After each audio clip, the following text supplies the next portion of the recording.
Buenas noches, muy buenas noches, bienvenidos, gracias por la oportunidad. La pasada semana hicimos un programa sobre las perspectivas económicas del año 2018. Nos acompañaron Ernesto Selman y Pavel Isa Contreras, pero resultó que a partir de los contenidos de ese programa, pues el tiempo no nos dio. E hicimos una segunda parte. Casualmente son de las cosas que ocurren.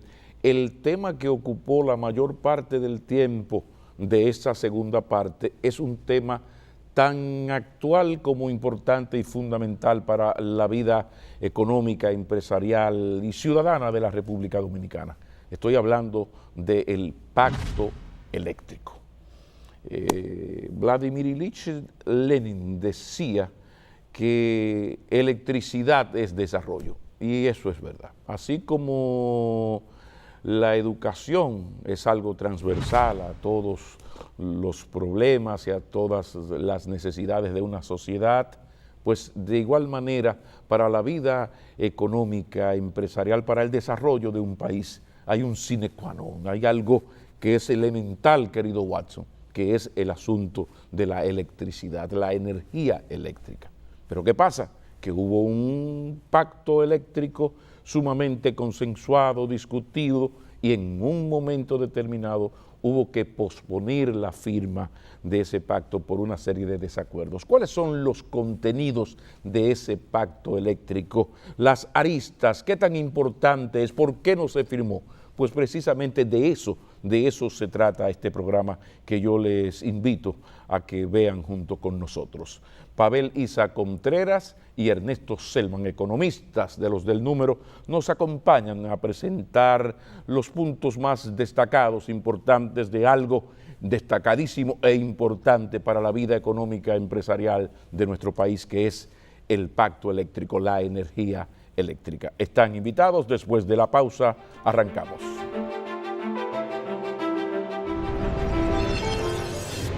Y como en el caso de la EDE, de la sede, no puede haber régimen de consecuencia en el mercado porque es un monopolio natural, porque no hay manera de tener dos sedes en un mismo territorio, entonces la consecuencia tiene que venir de otro lado.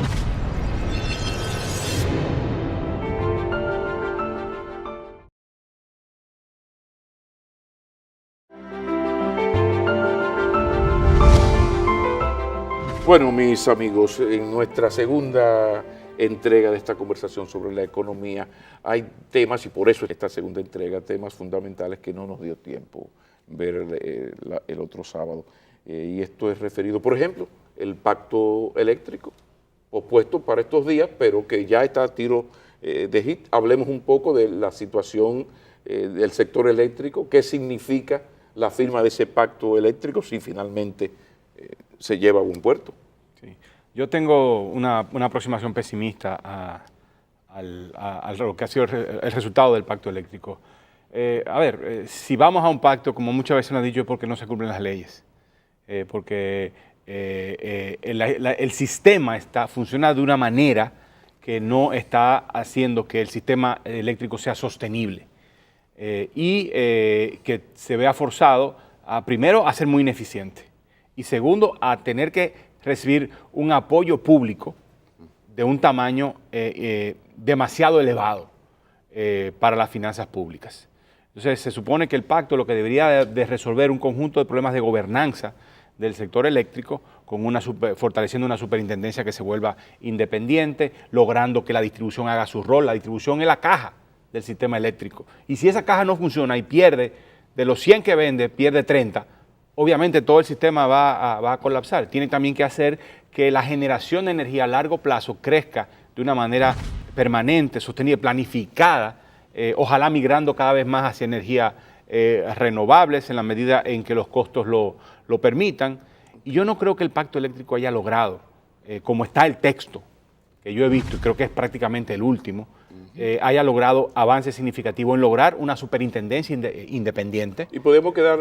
pero además, perdón, el tema más importante, sí, con un compromiso verificable, pero además reclamable con consecuencias en materia de distribución. Yo creo que si no se resuelve el tema de la distribución, no hay nada. Y el tema de las EDES queda fundamentalmente por fuera, con una declaratoria de buenas intenciones y de programación de lo que se pretende hacer. Entonces fundamentalmente el pacto no significa que no haya algunas cosas que pudieran ser, que son buenas, que son interesantes, pero yo creo que no es un pacto robusto. Sea, podríamos decir entonces que el poderío de los generadores de alguna manera se impuso.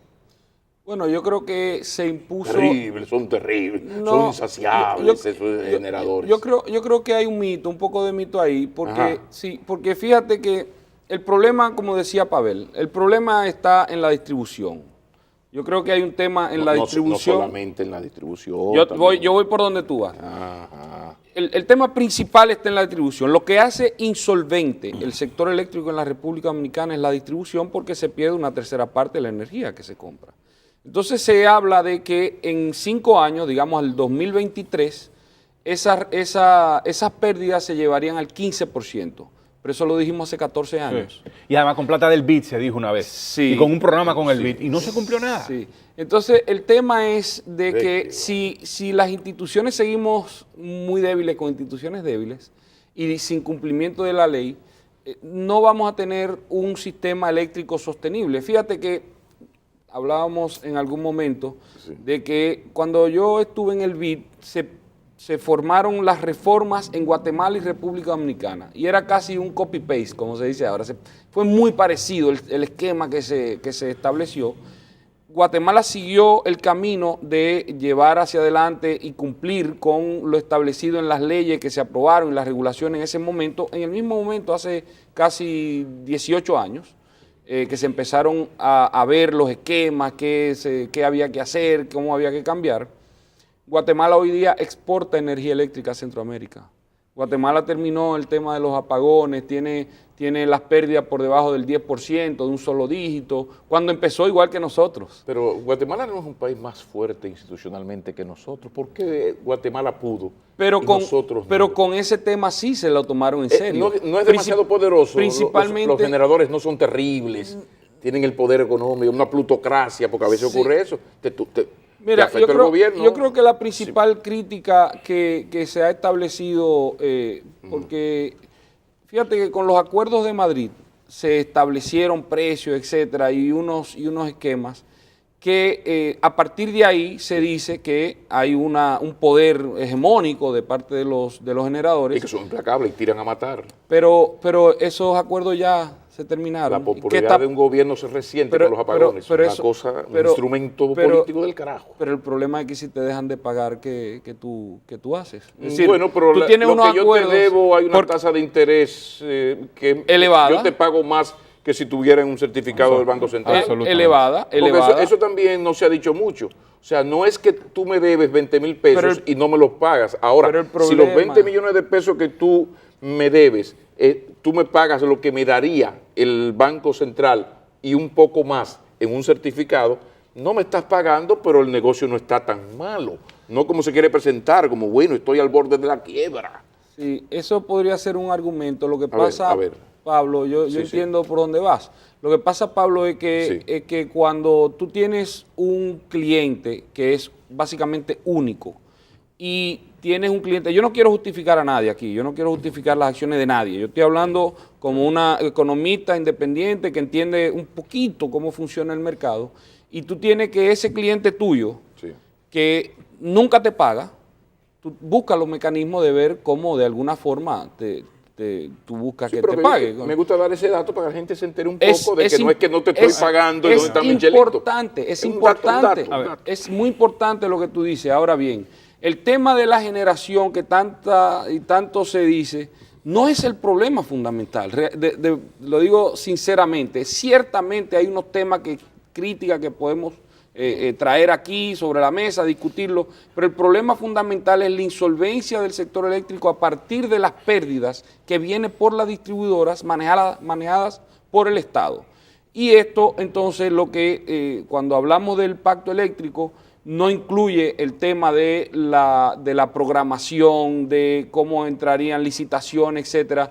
Se saca por fuera el tema de la Punta Catalina porque es interés particular de este gobierno. Se saca por fuera una serie de temas que son fundamentales para realmente transformar, porque el problema del sector eléctrico es la baja calidad con los apagones, que no nos llegan, y los apagones vienen por las ineficiencias de las EDES. Sí, pero se agrava El la costo. característica del sector privado, de que Y tú el dices, costo. vamos a pasarle las EDES al sector privado. Cáspita, ten cuidado, que son insaciables. O sea, ahora pero tenemos es un que- problema en la distribuidora, pero- en la distribución pero, que es serio. pero, Pablo, pero ¿y la qué otra pasa? alternativa- Pero vamos a comparar dos sectores de servicios públicos que ha funcionado en nuestro país. Perdóname, Pavel, que yo Sí, quiero sí. aquí. Vamos a comparar el sector de telecomunicaciones y el sector eléctrico. ¿Qué ha pasado en cada uno de ellos? ¿Cuál es el servicio de uno? ¿Cuáles son los precios? Ciertamente podríamos abogar por mayor competencia, etcétera. Pero tenemos dos sectores totalmente diferentes que están funcionando. Nuestros teléfonos funcionan muy bien, el internet, etcétera. Hay algunas cosas que podemos criticar, eso nunca sale de la ecuación. Pero son dos servicios públicos que funcionan totalmente diferentes. La gente paga, recibe su servicio en el Sí, sector pero de tú estás telecomunicaciones. de acuerdo conmigo que Hay aquí hay unas un corporativismo eficiencias. peligroso, en el sentido de que esas superintendencias en un porcentaje, no todas, están de alguna manera maniatadas por el mismo sector que deberían regular. Eso es un tema también tú tienes hoy día peligroso. un regulador que Generalizar siempre es un error, pero sí, lo tú tienes, hasta hoy día el regulador es Sí. la CDE, que es juez y parte en todo. Y una de las cosas que se plantea en el pacto eléctrico es que las políticas y las regulaciones se muevan al Ministerio de Energía y Minas, que se le quiten una serie de poderes y se le otorgue a la superintendencia, pero todo eso estaba en la ley. Lo que pasa es que Claro, la por eso CDE llama a que se invierta y tú no inviertes. Luego que yo tengo la planta, ahora tú la quieres administrar. Pero tú eres, hay una serie de problemas pero tú eres ahí. el que pone las reglas del juego y tú Hay eres el que pocos llama inocentes. licitaciones y tú eres el dueño del holding de las empresas públicas, tú eres el comprador de energía. El sector público que crea las condiciones. ¿Dónde para está el entrar? Estado para disciplinar, Ahí digamos, sí a los generadores? Y a mí lo que me parece que en lo que pasó en el pacto fue que se impusieron los intereses del gran sector privado Sí. en dos sentidos. De los generadores, por una parte, que además tienen la sartén por el mango porque tienen el switch machete para prender y apagar y punto, ¿no? Eso por una parte. Por otra parte, también se impuso el interés de las grandes empresas que son usuarios no regulados y que no pagan parte del costo del todo el problema eléctrico nacional, ¿no? Entonces tiran su propia línea y el resto yo no sé, y tienen su garantía. ¿Tú dirías que hay una debilidad en el Estado para aplicar la ley? Para aplicar la ley, yo para creo- fomentar la competencia. Sí, esto es lo que yo para, soy el para Estado soy yo. Aquí estable- vamos para- arriba. para establecer reglas claras Y fíjate- y además las EDES son oficinas públicas fundamentalmente. Entonces, en la medida en que una EDE sea una oficina pública, simple y llanamente, y no una empresa que puede ser pública, una empresa Es una que buena genere aclaración. ingreso. Un banco de reserva, por ejemplo. Y además, sí, tú, sí. ¿cuántas empresas públicas Que en el funcionan mundo perfectamente. no hay que funcionen? Bueno, Claro. pero lo que pasa es que tienen que estar sujetas a un régimen de consecuencias. Y como en el caso de la EDE, de la sede, no puede haber régimen de consecuencias en el mercado porque es un monopolio natural, porque no hay manera de tener dos sedes en un mismo territorio, entonces la consecuencia tiene que venir de otro lado.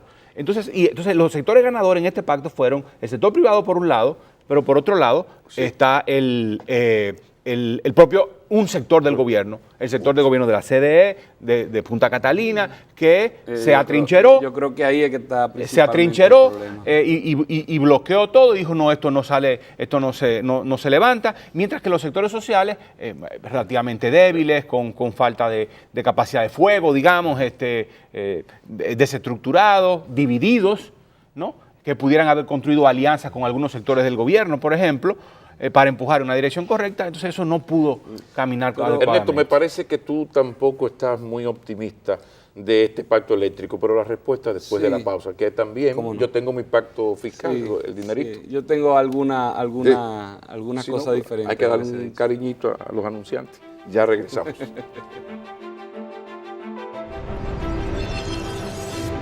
Este mundo se está moviendo a una velocidad impresionante, alejándose de las energías de fuentes fósiles. Y todo el pacto eléctrico está alrededor fundamentalmente de las viejas energías. Este país no se está preparando para las nuevas energías que van a llegar.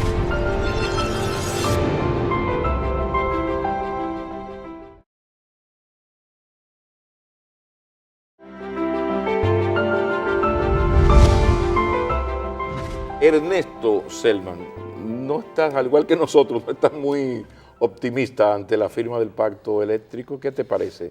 Mira, luces, sombras. Sí, creo que al dejar fuera muchos temas, creo que hay un panorama que no se ve claro en términos de cómo resuelve el problema el pacto eléctrico de mejor calidad o menores apagones y además menores costos para el tema eléctrico, porque el costo no es solamente cuánto pagamos en la factura, el costo implica cuánto están perdiendo esas EDES manejadas por el Estado, que estamos subsidiando nosotros con impuestos y deuda que se asumen para pagar esos impuestos, esos subsidios. Pero además hay unos costos adicionales que no tomamos en consideración. El costo de generación privada, de planta de emergencia, inversores, es un costo adicional en la economía que no se está contabilizando. Pero además podemos adicionar dos costos que no se ven, como Juan Bosch decía en algún momento, las cosas que se ven y las que no se ven. Las que no se ven, el costo de salud por estas plantas encendidas tanto tiempo, por tantas horas en el día. El costo ambiental por estas plantas encendidas por tanto tiempo, tantas horas en el día. Solamente una persona de mucho desarrollo espiritual me dijo el otro día, Pablo, cuando se vaya la luz, guarda silencio y espera unos segundos. El daño que eso causa, amén, de la contaminación. De la contaminación para la salud y el medio ambiente. Esos son costos adicionales que no se están tomando en cuenta. Entonces yo no vemos que el pacto eléctrico...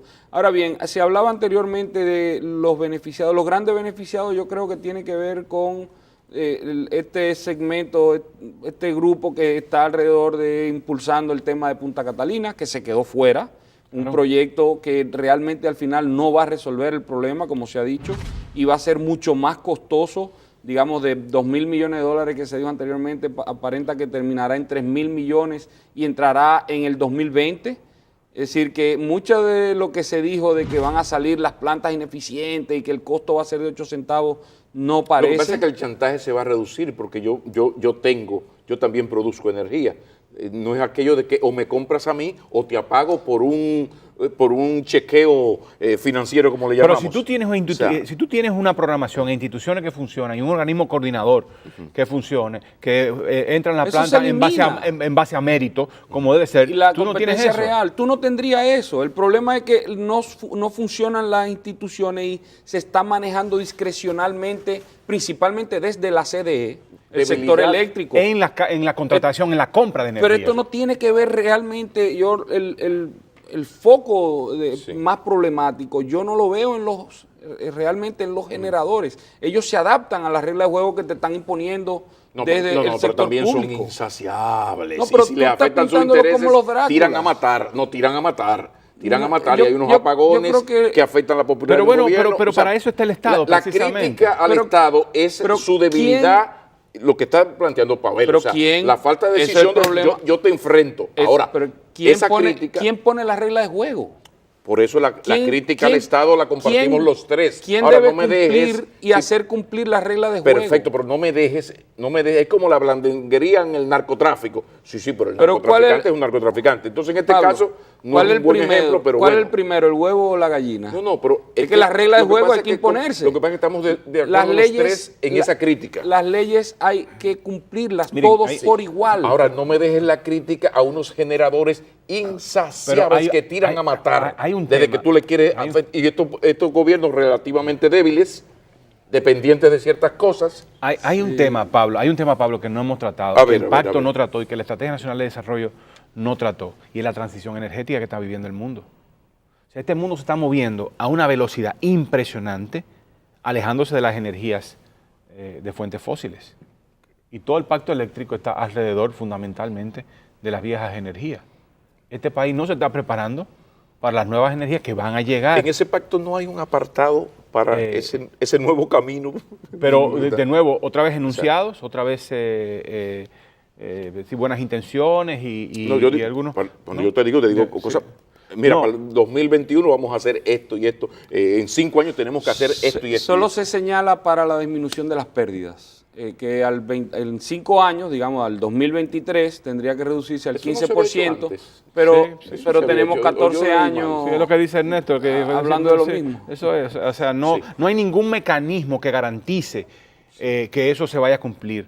Ahora, el tema de las distribuidoras, yo creo que hay que hacer... como ese es el talón de Aquiles de todo el sistema, aunque también tenemos un tema de generación y de precio y de costos en la contratación de la gente, o sea, el precio de pago para la generación, el tema de las distribuidoras es que hay que buscar mecanismos innovadores para cobrar, para enfrentar el fraude y para cobrar. Hay dos tipos de pérdidas que tiene la distribuidora. Uno, el fraude mondo y lirondo. Eso es, tú tienes una zona bien servida en el sentido que con buena infraestructura, con medidores, pero tú tienes unos insaciables, como dice Pablo, que...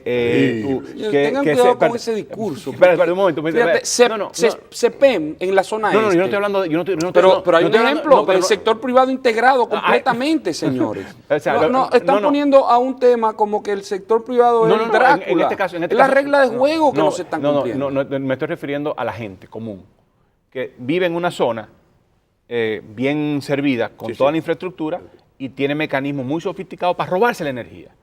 Y pegarse la Procuraduría General Adjunta para el sistema eléctrico, bien, gracias. Yo no he visto un caso que lleven a la justicia bien condenado por robo de energía. Eso es sumamente frecuente. Eso es una parte. La otra parte es que no hacen su trabajo. Es decir, las distribuidoras de energía que no cobran, que lo que te hacen es ponerte una... Que no se invierte. Jóvenes economistas de gran experiencia. Que no cobra, pero quiero decir, que no cobra porque no tiene la infraestructura, no monta todos los mecanismos necesarios para cobrar, y lo que hace es cobrar una tarifa fija, ¿ya? O no cobrar. Yo quiero regresar. Miren, señores, aquí tenemos ejemplos claros de cómo funcionaría un sector eléctrico verticalmente integrado: generación, distribución, comercialización y cobros. En la zona este, es un ejemplo en toda la región. Vamos a empezar por ahí. La pérdida de CEPEM en la zona este del país es menor del 6%. Se cobra todo. La gente lo paga felizmente. Recibe su energía eléctrica permanente 24 horas. Nosotros tenemos el ejemplo aquí adentro, no hay que irnos fuera. Entonces, el tema que está pintando de los generadores, el sector privado, los Dráculas, quiero terminar porque pero aquí... Pero que no son los generadores del CEPEN y son los de aquí. Pero esos son de es que están en otra regla de juego, Pablo. Lo que está funcionando están en otras reglas de juego. Tú tienes otra regla de juego que está... Y yo creo que el meollo está en los reguladores y en las reglas de juego que están estamos fuera de la ley. Entonces, el tema hacia adelante, ¿qué hacer con las EDES? Lo primero, yo digo que lo primero es que realmente hay que ver cómo reducir las pérdidas, y yo no veo cómo en una politización que está y existe hoy día puede haber. Por eso les pregunto, las distribuidoras, el primer paso con las distribuidoras, porque hay satisfacción con el manejo que hace el Estado. El primer paso yo diría que sector sería, privado. El primer paso sería, ¿qué hacer? Para llevar esas pérdidas al 15%, lo primero es un contrato de administración, no venta ni transferencia de activos, contrato de administración, buscar quién administre eso para despolitizarlo. Lo primero que hay que despolitizar el sector eléctrico. Eso es lo primero. Sí, porque son empresas. Una empresa. La energía no es un bien público, es un bien privado, con fines públicos, pero es un bien privado. Hay que despolitizar el sector eléctrico. Lo primero es buscar un contrato de administración, una licitación internacional llevada por gente creíble que se pueda hacer. ¿Esa propuesta de CRES es tuya? ¿Eso no está en el pacto eléctrico? No. ¿Y por qué CRES? Viene la crítica dura al CRES. ¿Por qué la CRES? Pero tú no eres el matatán, pero eso se ha dicho bastante en el debate público. Pero no los escuchan. Oye, me tiene toda la lógica del mundo. Ahora, para empezar a despolitizar y lograr esa reducción de las pérdidas, eso, me favor. Administrame eso, yo te voy a pagar tanto, yo hago una licitación de cómo puede ser y llevar hacia adelante. Y luego tú puedes plantear una estrategia, pero con un sector, cuando tiene una distribución que está siendo insolvente todo el sector eléctrico y está llevando estos subsidios, hay que hacer algo, y el primer paso sería un contrato de administración para despolitizar el sistema. Yo te voy a decir algo, Neto. Yo soy un poco escéptico. O sea, puede ser, pero yo creo que un contrato así, simple y llanamente, necesitaría mucho más que eso. Bueno, tú le entregas unos incentivos. Si no me lleva a las pérdidas de estos niveles, no, pero incluso entonces no te lleva a esta parte. Yo creo que hay un mecanismo de hacerlo. Yo creo que el paso más allá es el tema de los circuitos. Estamos hablando que tú tienes circuitos hueso y circuitos filete. Entonces, tú tienes que buscar alguna estrategia para decirle, bueno, yo concesiono los circuitos y te digo, a un consorcio privado o público-privado, no sé. Y mezclo Y masa mezclo y hueso. Y tú me tienes que dar resultado en los circuitos hueso.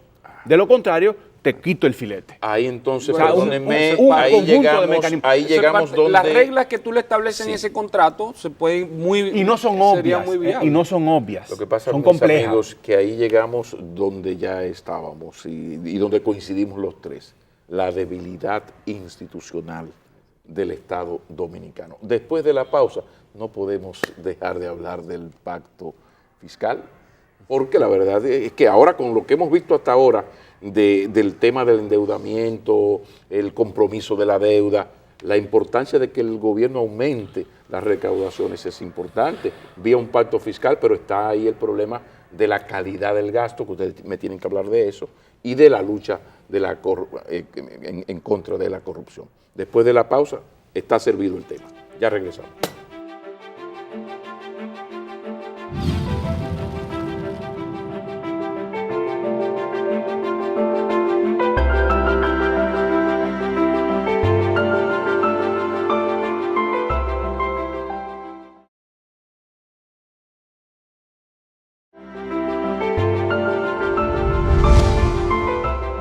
Último segmento, pero porque lo tratamos en el último segmento no quiere decir que no es menos importante.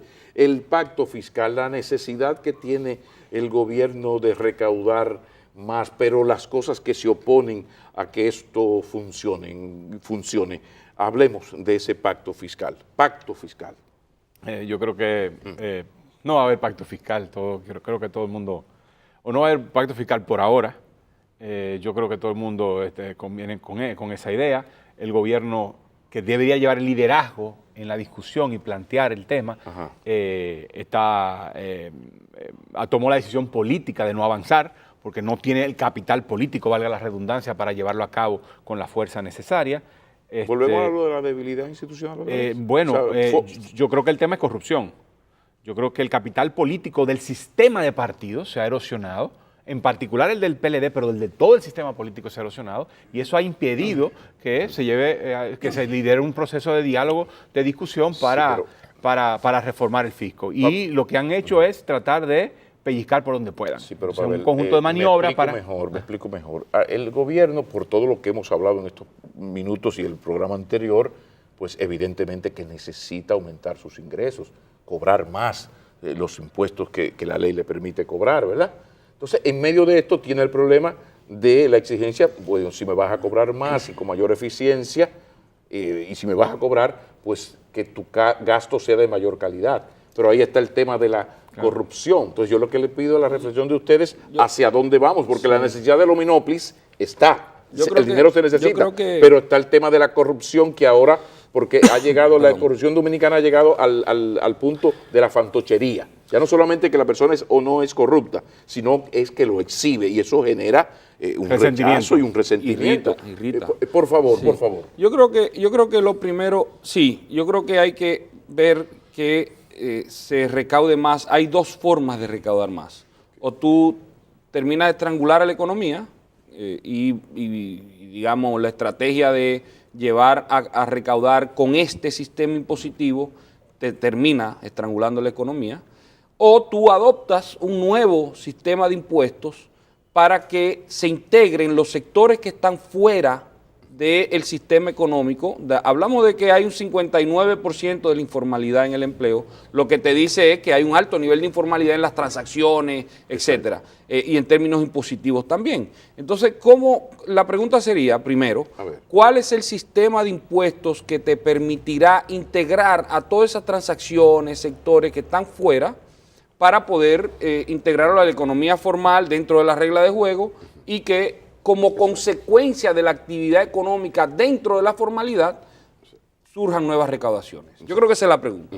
Ahora, antes de ese paso, hablar de seguir cobrando los impuestos o estrangular la economía o de asumir un nuevo sistema de impuestos, hay que hablar, como decías, de qué está pasando con el gasto, el déficit, la deuda. Porque es la razón lógica del que paga impuestos. Y la transparencia, que era el otro tema que se hablaba anteriormente. Sí.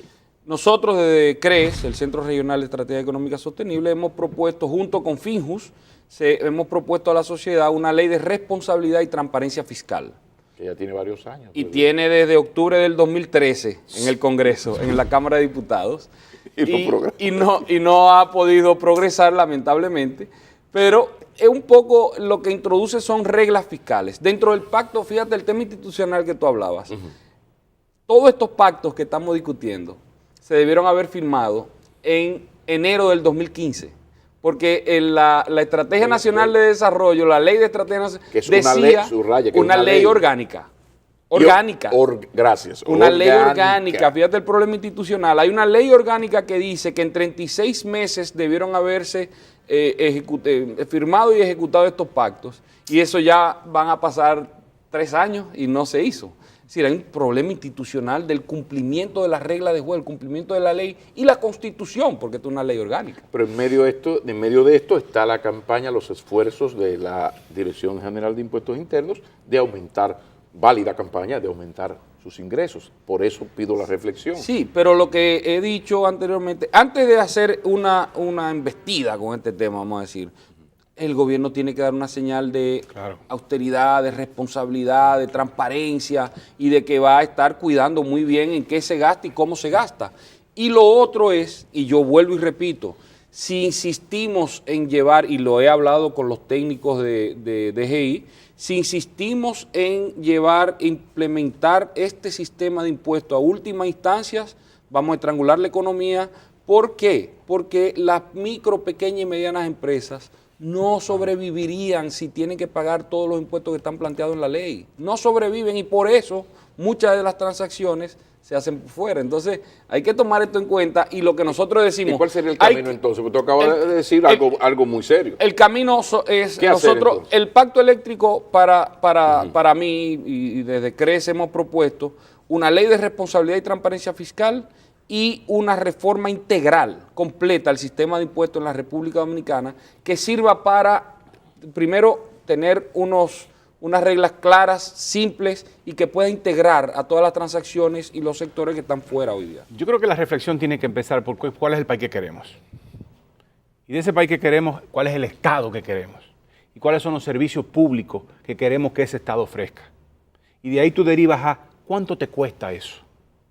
Y luego entonces tú dices, ok, ¿quién lo financia? Yo creo que esa debe ser, digamos, la secuencia lógica de la reflexión. Pero como sabemos que el Estado dominicano no tiene la legitimidad suficiente para administrar, o sea, hay una desconfianza profunda en la sociedad dominicana sobre la administración de los recursos del Estado. Ese Estado está en incapacidad de liderar ese proceso. Entonces, solo una gran crisis político-económica nos llevaría, la crisis del 94 llevó a aquellas reformas, no debería. La del 89-90 llegó a la reforma. No debería, porque el costo para los más pobres especialmente sería terrible. Pero entonces hay que dar un primer paso y voy por donde... ¿Tú eres optimista de esto? Porque por lo que estamos hablando hasta aquí, yo veo que cada vez que les pongo un tema, ustedes me terminan en debilidad institucional de hacer lo que se tiene que hacer y manda la ley, hasta una estrategia nacional de desarrollo que es ley orgánica. Entonces, no soy muy optimista. ¿Qué vamos a hacer? El primer paso pienso que está en manos del Estado, pero también creo que el empresariado tiene una importante responsabilidad. El Estado tiene que empezar a los generadores. Tiene que empezar a dar muestras de que va caminando en una dirección distinta. Es decir, yo siempre pongo el ejemplo del 911. Yo creo que el 911 fue un ejemplo de que el Estado puede hacerlo bien con un servicio público, porque había también una fuerte motivación política, ¿ya? Además, en un servicio que articula diferentes instituciones del Estado. Y no afectaba a los grandes capitales del país, sino que los beneficiaba. Entonces no hubo oposición y no te tiré a matar con mis poderes. Entonces, si tú... Porque aquí se crean movimientos. Ahora, si tú utilizas el 911, digamos, en otras áreas mucho más grandes y mucho más críticas, ¿ya? Tú empiezas a generar una idea de que los servicios públicos básicos pueden funcionar adecuadamente. La justicia... empieza por la seguridad pública, por ejemplo, la protección del medio ambiente y la salud. Porque digamos que educación está caminando, asumamos que está caminando, que yo creo que hay muchos temas de fondo ahí, que ya tiene financiamiento, pero hay que trabajar muchos temas de fondo, capacitación de personal, especialmente de profesionales. La mayoría se ha ido a construcción Ese es el problema. y al gasto administrativo, no a la educación. Y no Señores, tengamos cuidado. Pero hay una transición hacia formación de maestros, pero todavía está en ciernes, en mi impresión. Está en ciernes. Va a ser fundamental el 2018, por dónde vayan los tiros en el 2018. Me parece que sí. Entonces, una vez tú camines en esa dirección, entonces tú te puedes sentar a discutir cómo vamos a financiar esto. Y entonces ahí están las opciones abiertas, lo que está planteando Ernesto. Yo creo que es inevitable. Pero el asunto es que hasta ahora eso ha sido imposible. Eso sería lo lógico. Hasta ahora eso ha sido imposible. Bueno, no hay manera. Porque hay una forma de hacer la política que necesita el uso discrecional de los recursos públicos.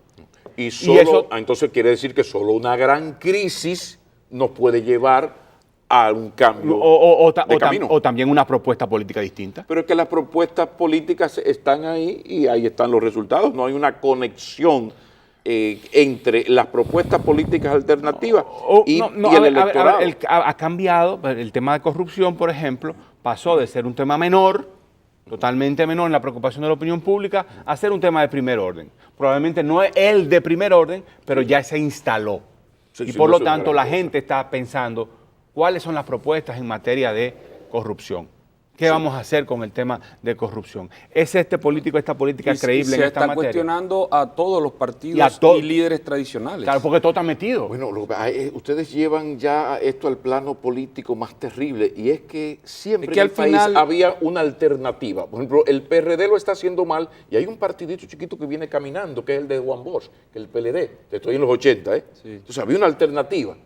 Y así ocurrió incluso hasta con el homenaje a Peña, que fue el triunfo del PRD en el año 2000. Pero ahora uno no ve en el escenario político ese pequeño partido que comenzó con un 1% como el PLD y ya tiene un 16 abajo, un tercer lugar, pero ya tiene un 16 y va subiendo, sino que ya hay una generalización en el desprecio hacia la clase política, que no es solo el asunto de que allá están los malos PLDistas y aquí están los santos del PRM u otros partidos, sino que hay un descreimiento, un antisistema, incluso un comportamiento del ciudadano frente a la corrupción, porque ya esto de la corrupción a veces parece una fiesta cuyo gran defecto es que a uno no lo inviten a ella.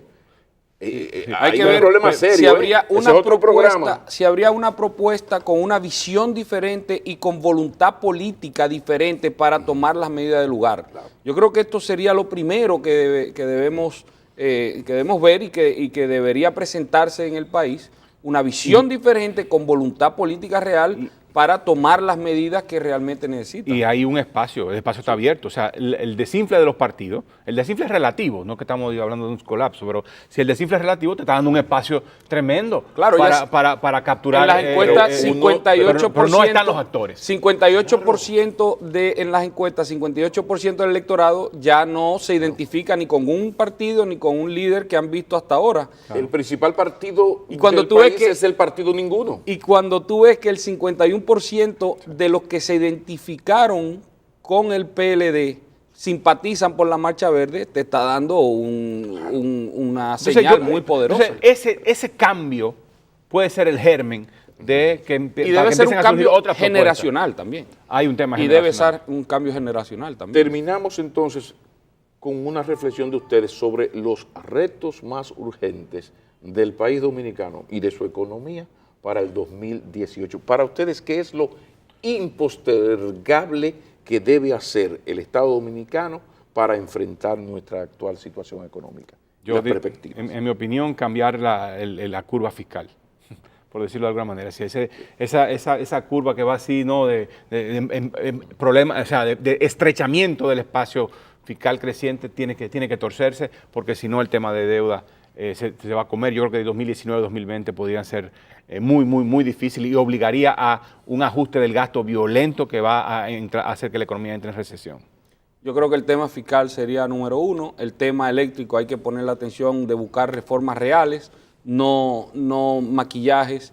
Y el tema de la capacidad de competir de las empresas radicadas en el país con los altos costos. Tenemos el costo de la energía para la industria y el comercio significa un 25% más que en Centroamérica. El costo de los combustibles significa 20-25% más que en Centroamérica. El costo de transporte de carga en República Dominicana significa que estamos pagando 2 veces lo que se paga en Centroamérica. Entonces, el tema ya casi que un cliché de la competitividad, sí, es un tema importante que también hay que tomar medidas. Jóvenes y destacados economistas, muchísimas gracias. Pavel Isa Contreras, Ernesto Selman, de esto se trataba. Les agradezco muy mucho su comparecencia y haber aprendido tanto de ustedes, y el saludo a los amigos televidentes, que yo sé que están muy felices de que hayamos hecho estos programas, porque es importante tomarse su tiempo para hablar con los que saben de los temas fundamentales, para que la gente entienda un poquito mejor el país en que vive. Realmente muchísimas gracias, Pavel Isa Contreras, Ernesto Selman. Terminamos aquí. Muchísimas gracias y recuerden que terminamos ya y ahí está el programa en nuestro canal de YouTube, Makini en TV. Muy buenas noches, sean felices, si es en familia, mucho mejor.